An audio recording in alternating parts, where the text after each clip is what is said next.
Dados do INCA, Instituto Nacional do Câncer, mostram que em 2014 e 2015, o Brasil terá 576 mil novos casos da doença.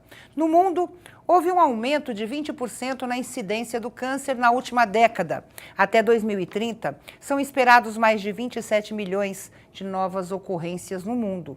Esse aumento é também reflexo do envelhecimento da população, mas podemos dizer ainda que a melhoria na qualidade de vida dos brasileiros e o maior acesso à saúde provocaram queda da mortalidade. Mas isso não quer dizer que os equipamentos não devam ser aprimorados. Muito pelo contrário. É preciso colocar para as pessoas um atendimento de referência e fortalecer a cultura da prevenção.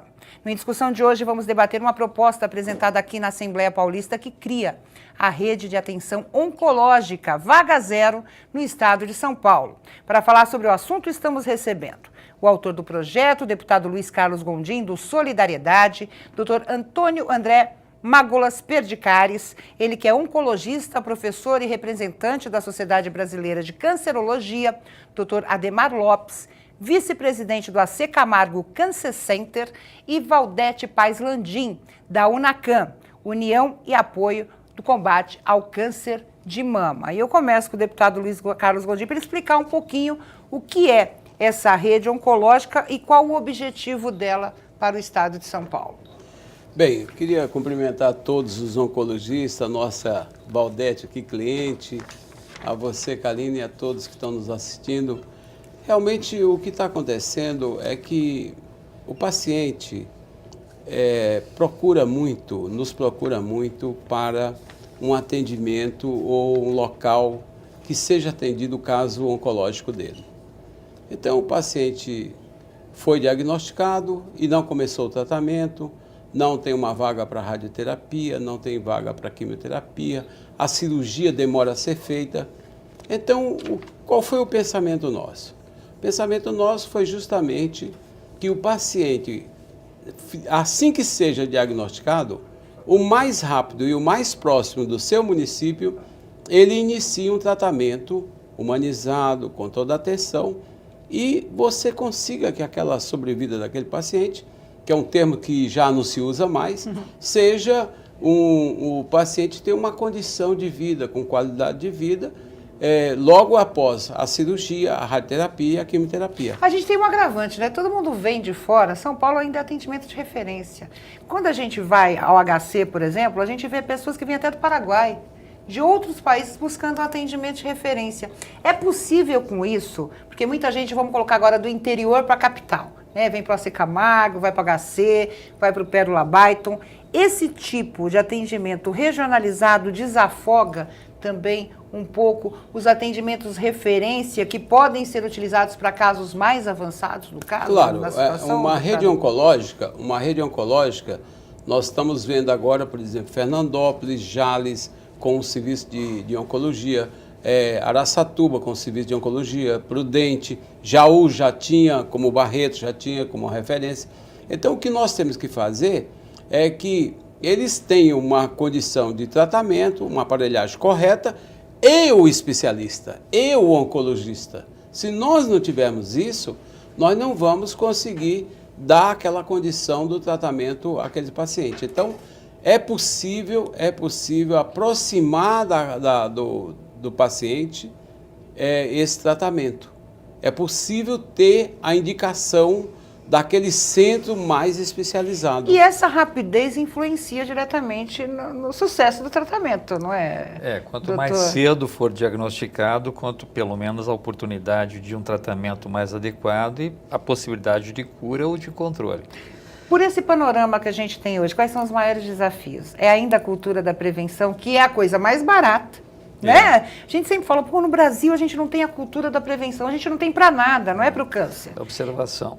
Quando a gente pensa o binômio educação e saúde, a gente tem que pensar que são duas palavras fortes, mas com uma dissintonia na prática. Eu acho que quando você colocou os 576 mil novos casos de câncer no Brasil, eles estão subestimados. infelizmente, estão subestimados. Por quê? Porque nós não temos tantos locais de registro em base populacional, mesmo em registro em base hospitalar, mesmo nos atestados de óbito ou então nos indicadores de anatomia patológica. Quantos podem ser, então, doutor? Mais de 1 milhão.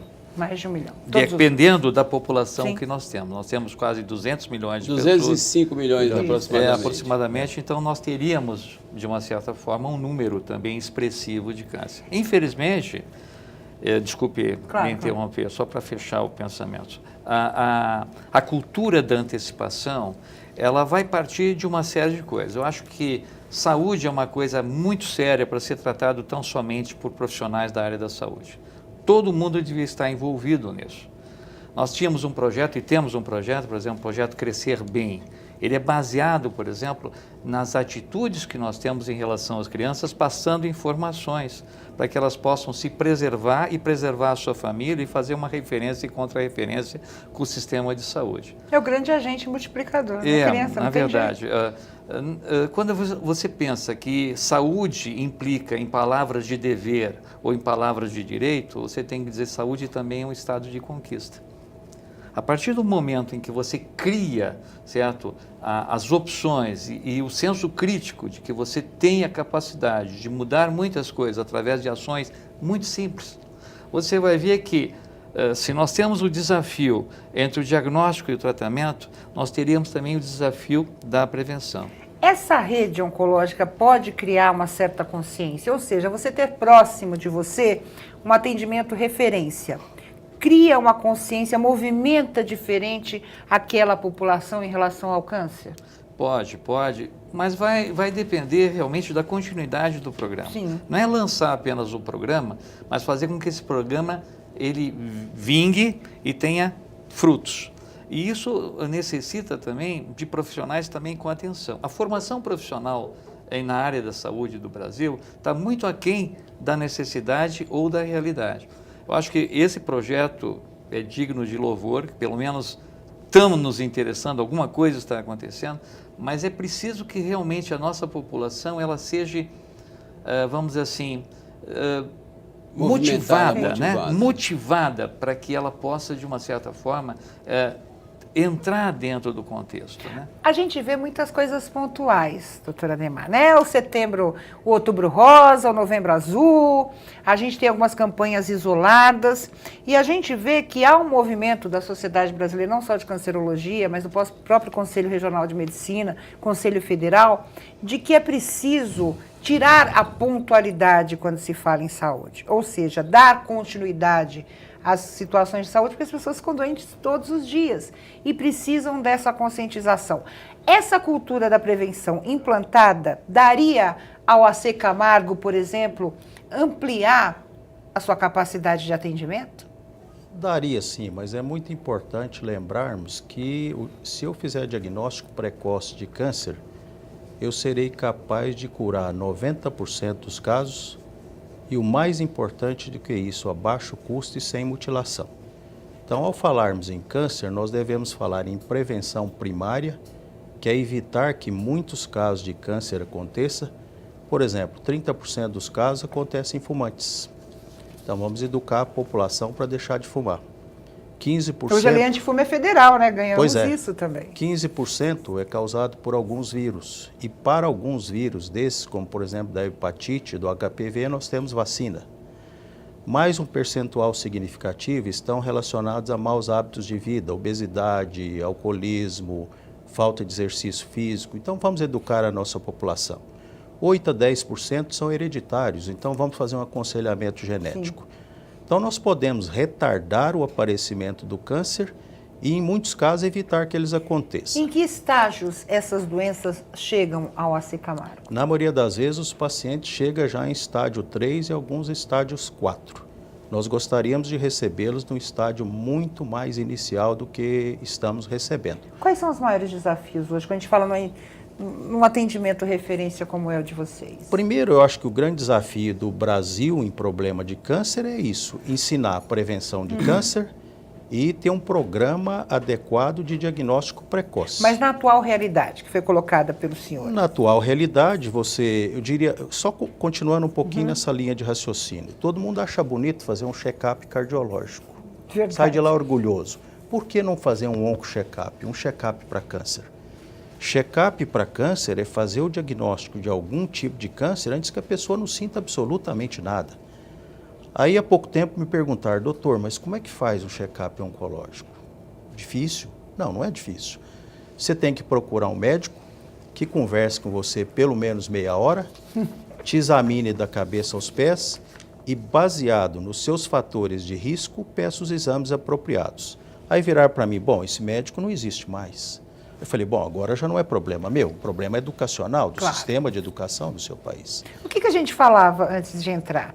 Que existem, às vezes, até cidades que têm um equipamento, que podem fazer esse atendimento, que podem atender essa demanda, mas que não tem profissional para isso. Ou seja, falta, como dizia a minha avó, alinhavar essa realidade. Você tem o diagnóstico precoce, você tem o tratamento, você tem o encaminhamento, você tem depois o profissional que possa...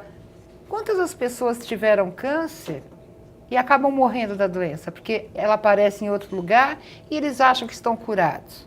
Pela falta de informação. Pela falta de informação e por uma boa estrutura do sistema de saúde. Esse projeto, deputado, como eu disse, abrindo esse leque, ou seja, dando a possibilidade até de regionalizar. Então vamos pensar, seria ótimo, né, se todo município tivesse, né, a sua portinha ali para atender adequadamente uma pessoa que tenha algum problema ou que tenha que fazer essa prevenção ou ter esse diagnóstico. Seria perfeito.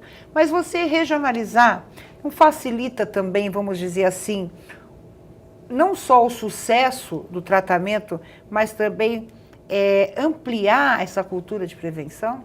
A prevenção, o diagnóstico precoce e o tratamento, a regionalização é fundamental. Nós não podemos montar uma estrutura para tratar câncer numa pequena cidade. Claro. Mas uma cidade de médio e grande porte... Até não precisa gastar muito para atender pouco. Pode abrigar seguramente uma estrutura completa para diagnóstico e tratamento.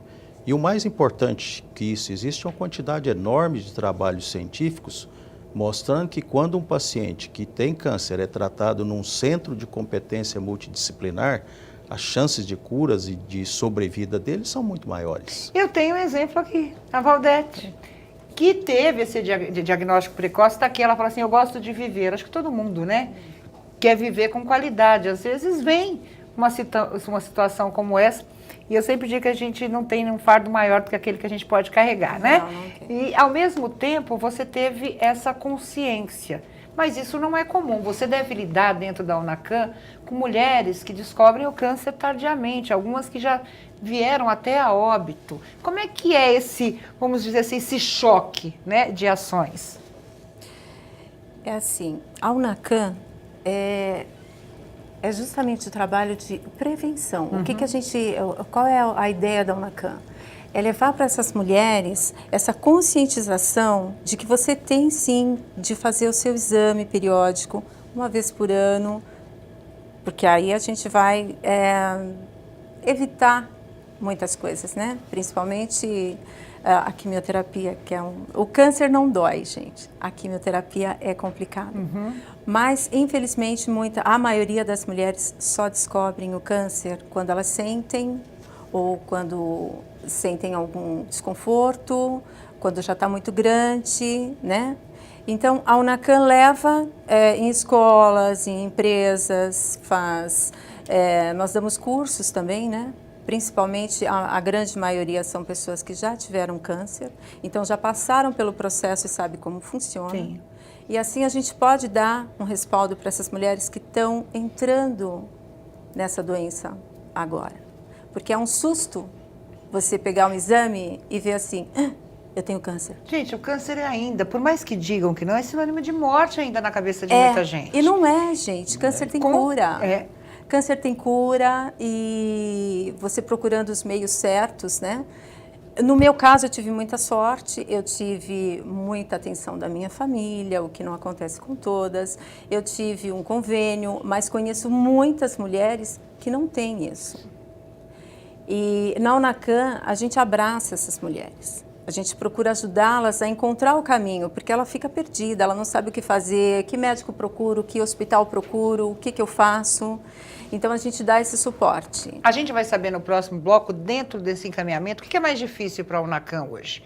Encontrar um médico, fazer o exame, levar essa mulher até a cirurgia, mas a gente vai falar sobre isso no próximo bloco. Não saia daí.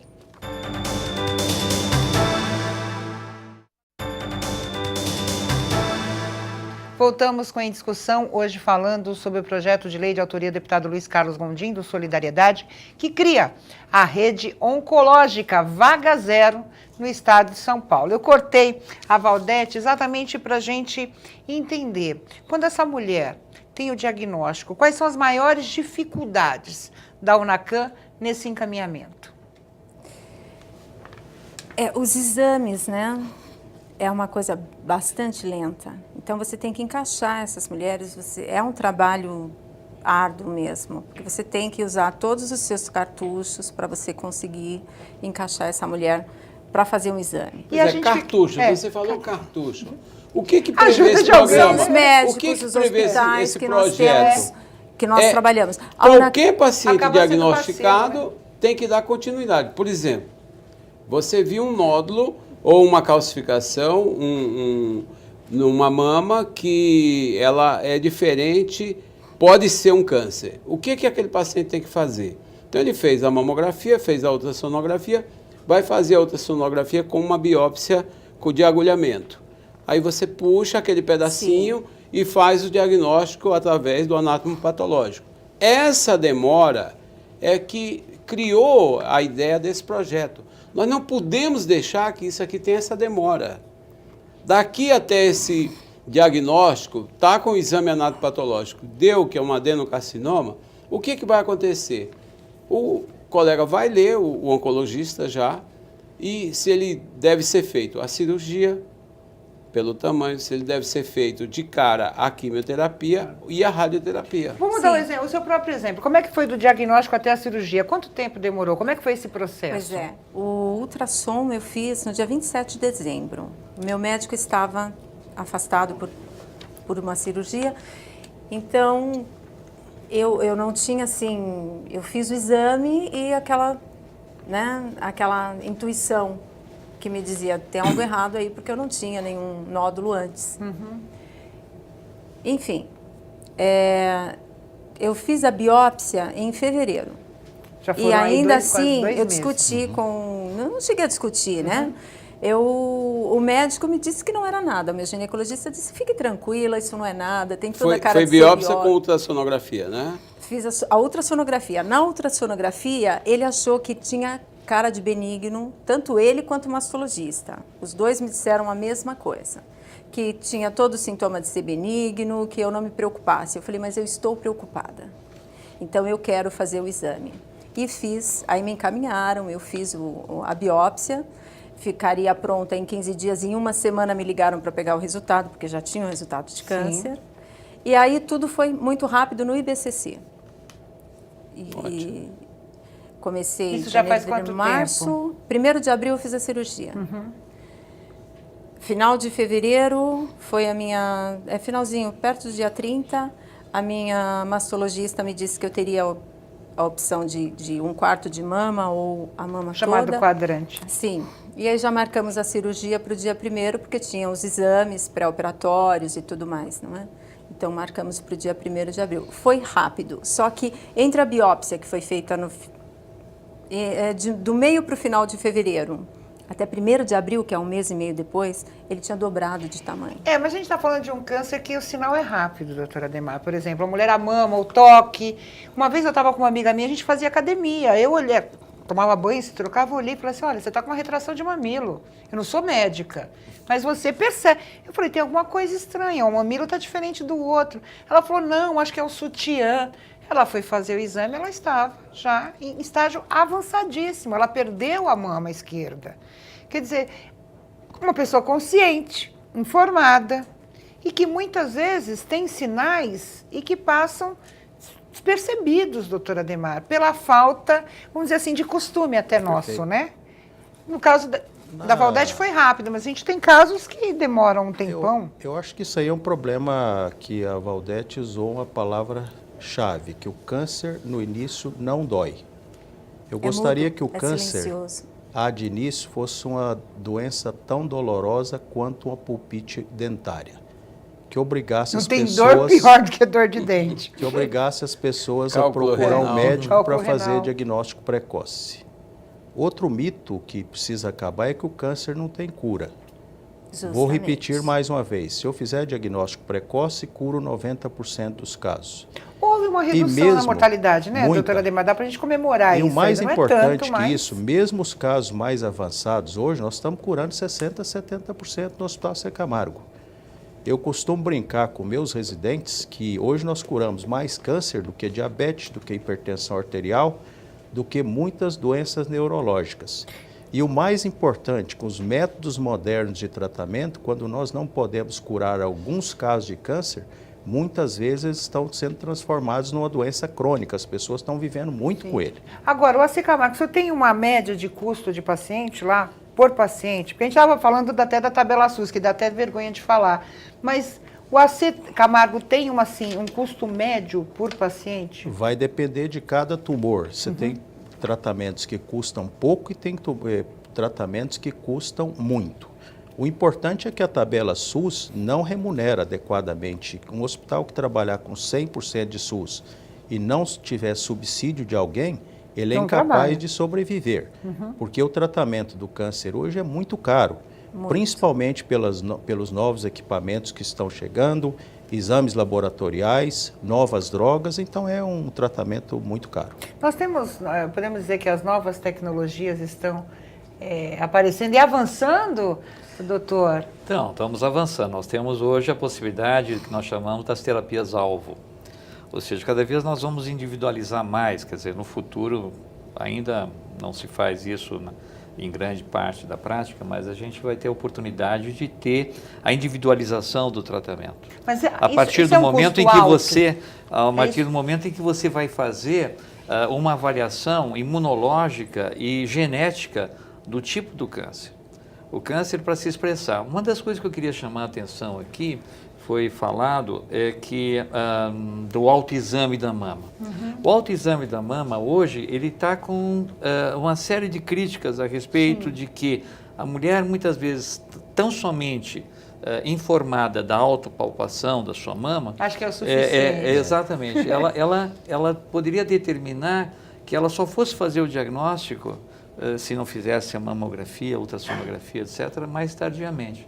Quando uma mulher consegue palpar um nódulo de mama, ele já tem uma média, dependendo da textura da mama, uma média de 1 centímetro cúbico. 1 centímetro cúbico tem 10 elevado a 9 células, 1 bilhão de células. 1/3 dessas mulheres já tem micrometástase à distância. Outro 1/3 já tem evidência de metástases bem sintomáticas, e todas têm células neoplásicas. Mas a gente entra numa situação seguinte, você falou assim, é polêmico. Mas se não fosse o toque, ela não teria descoberto nem tardiamente, eu sei, né? eu não, porque nada, ela não tem é a cultura da prevenção, isso. né? Não estou dizendo crítica a isso, eu estou Não, dizendo, eu sei, mas eu tô o falando. toque da mama fala, olha, eu tenho mama, eu tenho que me preocupar com isso. Sim. Agora, Não só a mama, a né? propaganda, o merchandising em cima da doença é tirar exatamente esse mito da mortalidade. O próprio caranguejo, que representa a doença, ele já é meio assustador. É verdade. É verdade. Não deveria ter esse... Ele devia ser mudado. Então, eu acho que eu gostaria, né, de ouvir mais do seu projeto, que a gente possa, de uma certa forma, estabelecer pelo menos uma pergunta. Esse projeto vai ampliar a capacidade operacional contra o câncer. E verbas? Como que nós vamos planejar essas verbas? Porque o Sistema Único de Saúde, ele é problemático, né? Se nós estamos votando agora a emenda 29, que determinaria realmente a redistribuição financeira disso, como é que você encara essa questão financeira? Quer dizer, usar a criatividade até um pouco, né? André, eu acho o seguinte, que num projeto como esse, a gente vai se conscientizar que a prevenção é muito mais barata do que o tratamento. Claro. E o governo sabe disso. Porque quando você pega um paciente, você tira aquele paciente para fazer o tratamento, foi diagnosticado, tirou ele para fazer o tratamento. Cirurgia, 1 mês parado, depois começa a quimioterapia mais 2 meses ou 6 meses parado. Mas o problema que esse paciente traz aos gastos públicos são bem maiores do que o investimento que o governo pode fazer. Eu vou te dar um exemplo claro disso. A gente falou do Outubro Rosa. A gente teve a oportunidade de divulgar um trabalho do governo do Estado de São Paulo, da Secretaria da Saúde, das carretas de diagnóstico. Onde estão essas carretas hoje? Tá, Por que agora só ainda no vou te Outubro dizer Rosa? mais. Agora, Não é? Por as que nós não carretas continuamos foram. percorrendo? A carreta foi para a minha cidade. E os pacientes vieram, que eu fiz a propaganda, foram todos no meu consultório para mostrar o resultado. Poderia ter ido no âmbito, não tem vaga. Ambulatório médico de especialidade. Na realidade, não é só o Outubro governo, Rosa, né? governo tem feito alguma coisa Claro. e boa. Por exemplo, os ambulatórios médicos de especialidade. Então, nós temos que ter um oncologista clínico que quando eu sou ginecologista, então eu vou examinar uma paciente, tudo bom, o paciente fez o toque, aí eu vou fazer a palpação da mama.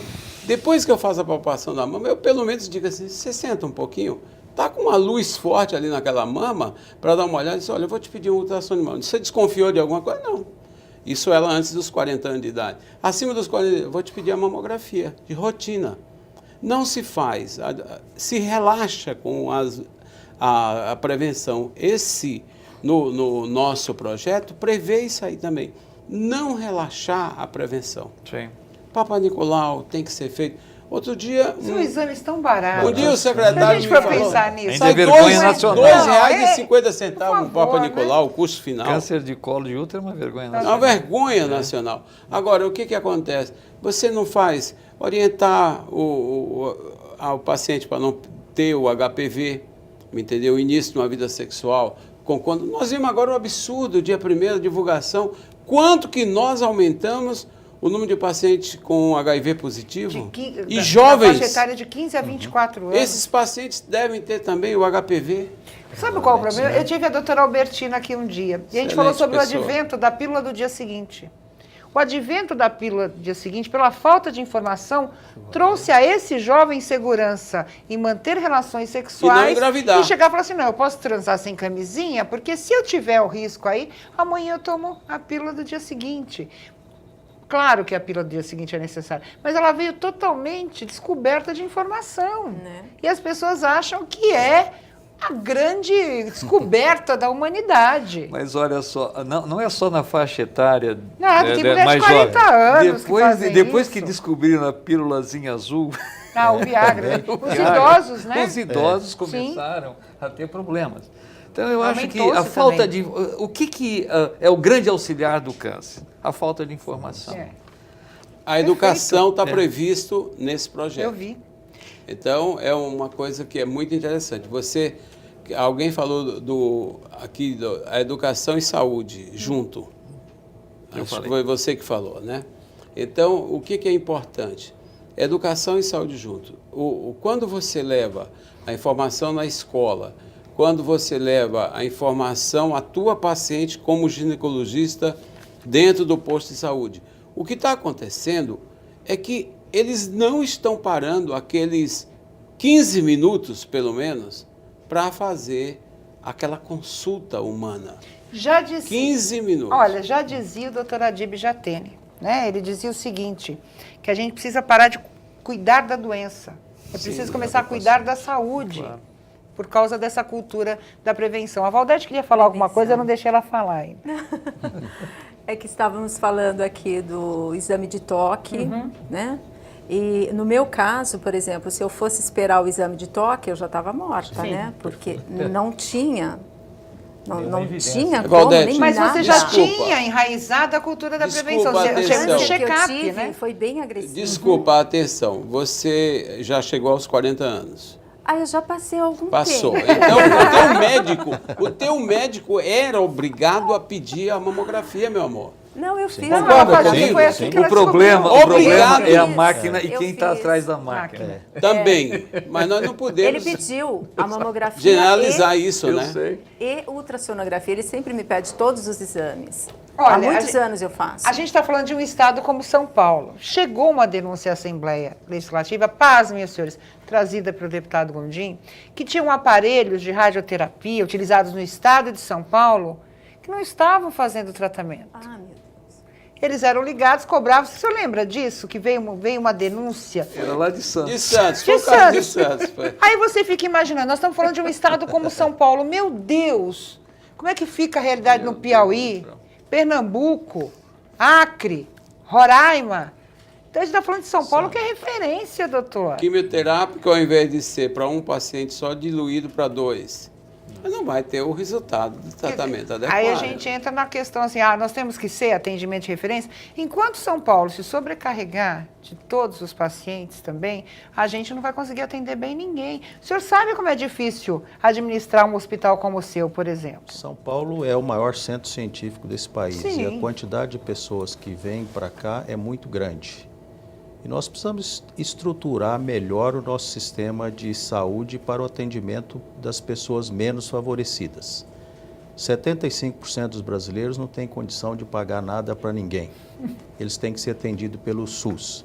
Mas você tocou num ponto muito importante. O governo está investindo aí 600 milhões de dólares para comprar aparelhos de radioterapia, para serem distribuídos para o Brasil inteiro. Mas ainda não está se construindo praticamente nada para colocar esses aparelhos. Falta físicos, falta radioterapeutas. Então, nós precisamos de uma estrutura muito mais completa para fazer diagnóstico e tratamento do câncer.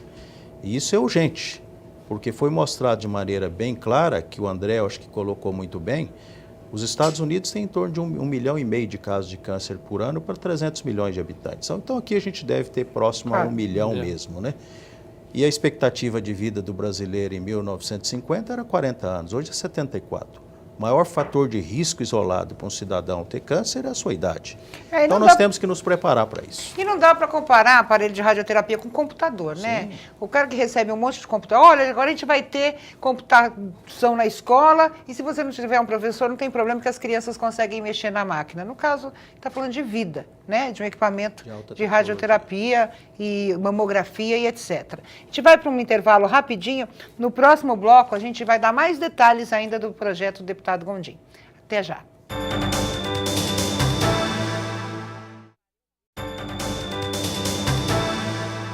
Voltamos com a discussão, hoje falando da proposta do deputado Gondim, que cria a rede oncológica Vaga Zero no estado de São Paulo. Vou colocar um desafio aqui para os nossos médicos, para o Gondim também. Quais são as necessidades mínimas hoje de um paciente com câncer, doutora Ademar? Quer dizer, para a gente falar assim, olha, ele está tendo um atendimento, vamos dizer assim, um pouquinho mais justo. A agilidade que nós temos no fluxograma desse paciente. Certo. O fluxo significa que os grupos de risco têm que ter uma atenção maior. Os grupos de risco, por exemplo, para diversos tipos de tumor. E também uma cultura da própria sociedade. Por exemplo, se nós pegarmos os tumores mais incidentes, no topo da lista está câncer de pele, tanto para homem como para mulher. Você viu algum genérico, certo, sendo vendido com protetor solar? Que eu lembre, não. Não tem. Ou seja, um dos maiores amigos nossos e maiores inimigos está a 8 minutos daqui. Ou seja, o brasileiro está sem essa cultura. Por exemplo, qualquer convênio básico gostaria que você, na barriga da sua mãe, já começasse a pagar e morresse sem utilizar. Na hora que você começa a utilizar o convênio, é um problema bastante sério. Sim. Então eu volto a palavra informação. Só que a informação para se transformar em conhecimento e conhecimento em atitude leva algum tempo. Então a agilidade nesse fluxo. Eu espero gostaria realmente de ouvir mais a respeito do projeto, não eu ouvir, quer dizer, quando eu estou escutando é a população que está escutando, né? Pudesse ver como é que vai ser esse fluxo. Ou seja, em primeiro lugar eu tenho que cuidar da minha saúde. Será que alguém cuida da minha saúde realmente? Será que todo o meu conjunto da sociedade, ele busca eu chegar num patamar em que a minha saúde possa ser preservada? A gente começa a questionar, será que vale a pena eu envelhecer? Para quem vale a pena eu envelhecer? Mas Então não vale. olhe para mim. Ficar no meio do caminho, peraí. Não, mas a gente começa a Sempre pensar, sou jovem, pela praticamente. realidade que a gente tem, de saúde, cultura, de prevenção, a gente fica pensando, pô, sem cultura de prevenção a gente morre mais jovem. Primeiro lugar, primeiro ponto. Você né? está numa situação que você sai de casa, não sabe se você vai chegar Sim, no lugar né? ou então se você vai voltar para casa. Dentro de Parte todas as por esse realidades. Mas princípio. deixa eu Mas, por até te exemplo, responder uma coisa. Isso. Na realidade, no começo, eu estava prevendo só o seguinte: diagnosticar e iniciar o tratamento o mais rápido possível.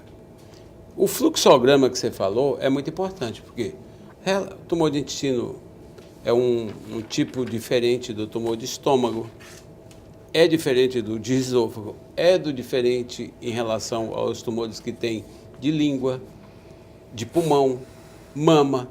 Então você tem pelo menos alguns tumores que você teria o tratamento, que é a cirurgia e opera e cura. O outro, além da cirurgia, você tem a quimioterapia, a radioterapia.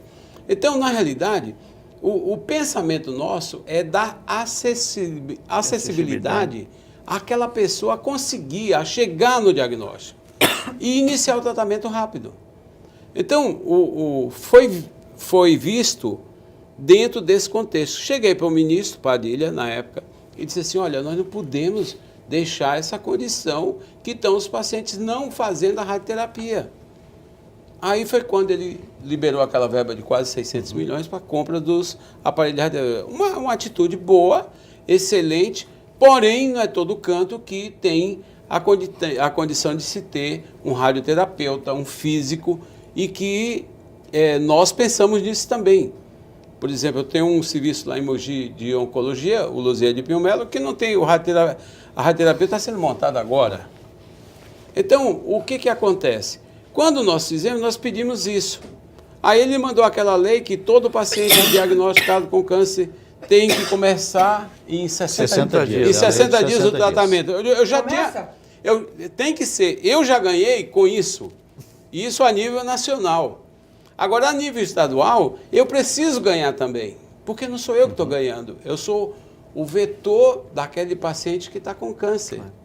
Eu sou o vetor daquele paciente que está em Presidente Epitácio e que tem que vir até Jaú para fazer a radioterapia todo dia. Agora você colocou um ponto que eu acho importante. Fala, o ministro. Aí vem o ministro e fala assim, não, aquilo é do secretário. Enquanto você ficar nessa empurroterapia de quem é a prerrogativa do quê? Está falando de saúde, não tem que ser política de governo, tem que ser política de Mas Estado. se faz empurroterapia até para pronto-socorro. Mas, deputado, você pensa o seguinte, Isso é fala assim, horrível. olha, e a gente vê isso comumente, a gente fala, até defendi o Brasil, quando a gente fala, está cheio de problemas, a gente é um país jovem ainda. Enquanto as pessoas não tiverem a política da continuidade, ou seja, o senhor é de um partido, o senhor fez um projeto na cidade, nessa questão do câncer, que está funcionando. Aí, por acaso, fala assim, eu não vou ser candidato, mas o Gondinha de outro partido ganha. Fala assim, não, aquilo deu certo com o doutor Ademar. Eu tenho que criar um programa meu. Essa cultura política de continuidade a gente também não tem. Esse é um problema Para sério. programas que estão dando certo. Eu já vi programas belíssimos que a gente fala assim, aí vai acontecer, mudou o prefeito, acabou o programa. Né? Estou falando até de educação política mesmo, doutora Ademar. Né? Não só em São Paulo, mas em municípios que são pequenos e não tem qualquer tipo de assistência. Você abordou um problema extremamente interessante. Você veja, a saúde do câncer na cidade de São Paulo, ela está municipalizada. E muitas vezes o Estado não fala a mesma língua do município. Como é que é o fluxo de um paciente que tem câncer nessa cidade hoje? Paciente SUS. Ele tem que procurar um posto de saúde da prefeitura, a partir daí ele é encaminhado para um hospital da rede, da prefeitura. Por outro lado, o Estado tem a rede Hebe Camargo, que também quer gerenciar essa distribuição de pacientes. Isso é um problema sério. Mas, na minha maneira de ver as coisas, o maior desafio para câncer nesse país hoje precisa colocar mais dinheiro no SUS, porque o que se investe é irrisório, e precisa fazer uma boa gestão desse dinheiro. São Paulo é o estado mais rico da federação. Sim. tem uma quantidade grande de hospitais públicos e muitos deles não funcionando bem, por falta de pessoal, falta de equipamento. Então, acho que se nós ativarmos todos esses hospitais públicos que tem nessa cidade hoje, eu acredito que vai sobrar muito leito para doente pobre. É até a questão Mas o da que, gestão, que se faz, né, que se doutora faz na Ademar? época da política? Constrói mais um prédio. Como é que está a capacidade de cada um desses que já existe? Está funcionando em pleno Isso é um vapor? absurdo. Eu falei disso porque o projeto do deputado, eu vi isso muito interessante e me fez refletir sobre essa realidade de criar uma rede, não só de atendimento, mas uma rede política para garantir esse atendimento. E ele fala, ó, parceria do município com o Estado, do município com organizações não governamentais que têm essa possibilidade de fazer um determinado rastreamento e agilizar o atendimento. Ah, a gente tem nossos padrinhos. Ué, enquanto não se tem uma rede de atendimento, a gente tem que usar isso mesmo, né? A Unacan não está errada, não deveria ser assim. Não Né? deveria. Deveria ser uma rede que, olha, chegou uma paciente, olha, tem uma vaga no hospital tal para tratamento imediato. Isso seria, né? É isso que se sonha. Mas na verdade, talvez o buraco esteja mais embaixo. Ah, sim, com Concordo certeza. com você. Com certeza. O dinheiro existe. Existe. A questão é a gestão, É a gestão. André. Gestão do Fundamentalmente dinheiro. a gestão. Né? Eu acho que a gente fala mais em gestão mesmo. É isso mesmo. É, querida, dona O de... dinheiro existe. Se a gente fosse ver pelas últimas notícias, a gente viu que tem muito Muito dinheiro. dinheiro sobrando. Então, eu acho que realmente um projeto como o seu, talvez a gente possa repensar muitas coisas que nós estamos fazendo, né? Eu já fui médico, né, federal, certo? Médico do estado, certo? Tenho meu consultório, meu hospital, mas a gente vê que ainda o paciente vem muito desinformado, certo? Vem muito sem apoio. E talvez, eu acho que tenho toda a certeza que um projeto, a essência do seu, ele pode chegar no ponto. Eu gostaria que realmente André, você me respondesse sobre Eu queria até fazer um comentário aqui com vocês. É impossível, às vezes tem prefeitura que não tem um assistente social. Impressionante. Impressionante. Então, eu não estou nem falando de psicóloga, porque eles também não têm. Mas não tem uma assistente social. Os problemas sérios que eles passam, a assistente social mora naquele município e não tem. Por quê? Porque a assistente social poderia fazer todo esse fluxograma ajudando aquela prefeitura, ao secretário de saúde e aquela paciente, principalmente ao paciente, que eu vi um caso aqui do lado, Salesópolis. O Salesópolis nasce o Rio Tietê, está a 40 quilômetros de Mogi das Cruzes e tem um serviço de oncologia. E está aqui a 110 quilômetros de São Paulo.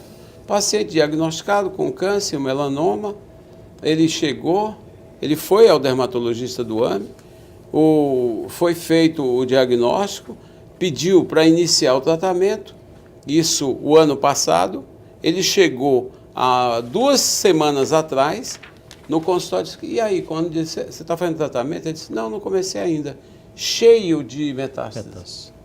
Me entendeu? Quer dizer, o paciente que poderia ter feito uma cirurgia ampla no local que ele estava ali, ele não começou o tratamento. Nós falamos aqui. Por quê? Ele disse assim, é muito difícil eu ir para o ICESP. Ele disse que chegou a fazer a biópsia. É muito difícil eu ir para o ICESP. Se não tiver uma coisa mais próxima, eu não vou. Então, eu não quero que ele faça tratamento, nem vou montar um serviço de oncologia em Salesópolis, porque tem um em Mogi das Cruzes. Mas se tivesse o fluxograma daquele paciente ir e voltar todo dia, faz a cirurgia, se tivesse que fazer a radioterapia, no dia que for marcada a quimioterapia, ele ir fazer. Então, mais orientado. É isso que nós estamos precisando. É criar um modelo de excelência. Modelo De excelência e qualidade. De excelência e qualidade. Olha, eu quero dizer que infelizmente o nosso tempo chegou ao fim, mas eu vou dar aí 30 segundinhos para cada um dos meus convidados e minha convidada para as considerações finais. A gente ia falar sobre outras realidades, a questão do acesso a novos exames, a gente falou do PET scan aqui, mas vai ficar para uma nova oportunidade para a gente detalhar até as novas tecnologias. Mas esses 2 homens aqui pode para deixar falar que já sobre estão isso, que é muito reconvidados. importante. Em primeiro lugar, eu quero agradecer a Valdete. Valdete, por favor, o seu recado final. Bom, a gente sabe que a situação do país é difícil. O dinheiro realmente existe. Não sabemos aonde, mas ele existe, não é? E assim, o trabalho da Unacan é belíssimo. A ideia é abranger o Brasil todo e nós já estamos encaminhando para isso. Então, o que a gente faz? A gente ajuda as pessoas que podemos ajudar. E ajudamos muitas pessoas. O nosso site é www.unacan.com.br, Unacan com 2 Cs, M no final. As mulheres que estiverem me ouvindo, que precisarem de ajuda, nos procurem. Nós estamos aqui para isso. Não estamos aqui para discutir política, embora discutamos também, não? Mas estamos aqui para ajudar vocês. E o que a gente puder fazer, a gente vai fazer. É isso. Eu quero agradecer também, doutor Adhemar, seu recado final. Bom, o que eu gostaria de dizer aos nossos telespectadores é que o câncer é uma doença comum, está entre nós, ele tem cura e que o segredo é diagnóstico precoce. Então faça o seu onco-check-up. Vamos nos conscientizar, né? Isso. A gente acha que nada acontece na nossa casa, acaso. sempre na casa do vizinho, às vezes nós somos surpreendidos, né? Precisamos estar preparados para isso. Doutor André, também seu recado final. Mostra o livro. O doutor André falou uma coisa, eu tive a oportunidade de ver o briefing desse livro, que é exatamente Aliás, o que ele eu falou. vou depois dedicar esse livro. O que ele falou é exatamente isso. Esse livro fala da prevenção do câncer no adulto, mas começando pela criança. Né? A formação dessa criança que pode ser um adulto sem câncer no futuro. Né? Eu acho que é por aí mesmo, o grande agente multiplicador. O complexo câncer, ele vai depender de muitas variáveis, certo? Mas uma das principais variáveis é um remédio muito antigo, que é a prevenção. Prevenção é o melhor remédio, é uma mensagem que nós queremos, em vários níveis da prevenção, mas é uma mensagem que a gente gostaria de deixar aqui com vocês, que o câncer é uma doença curável, desde que a gente possa chegar a tempo, desde que a gente pode prever de uma certa forma as coisas. Muito obrigado por essa oportunidade. E ficou linda a capa do Maurício de Souza Maurício e a apresentação do meu querido Ricardo Boechat, né, que é o jornalista falando exatamente dessa questão de informação e conscientização. Deputado Luiz Carlos Gondim, muito obrigada pela oportunidade de debater esse tema tão importante, né, interessante. Eu tenho certeza que a gente fez muita gente pensar nesse momento. Queria agradecer aqui a presença do Adhemar, do André, da Valdete. Ana Kalina, você conduziu bem. Realmente nós estamos com um projeto aqui para ser aprovado. Ele agora está pronto para votar, que vê a situação e a prevenção do câncer e o diagnóstico precoce com tratamento imediato na pediatria, na adolescência. O câncer mais comum numa idade entre 21 e 40 anos e logo em seguida após os 40 anos, como também o câncer na terceira idade, que é uma incidência muito grande. Então, o que acontece? Tudo isso, se você não tiver esse fluxograma, você não consegue fazer a prevenção e não consegue iniciar o tratamento rápido. Nós não podemos deixar que no estado de São Paulo aconteça entre o diagnóstico e o início do tratamento essa demora tão grande. Para isso que nós fizemos esse programa, esse projeto. Muito obrigado. O câncer não pode matar. Sendo uma doença curável, ele não pode matar, né? Eu quero mais uma vez agradecer Valdete, doutor André, doutor Adhemar, deputado Luiz Carlos Gondim. Quero agradecer a você, o Em Discussão vai ficando por aqui. Vamos falar do Petiscan, hein? Vamos falar do Petiscan numa nova oportunidade, já disponibilizando aí o nosso endereço eletrônico, tvassembleia@al.sp.gov.br. Não se esqueça que nós temos um encontro no próximo programa. Um grande abraço e até mais.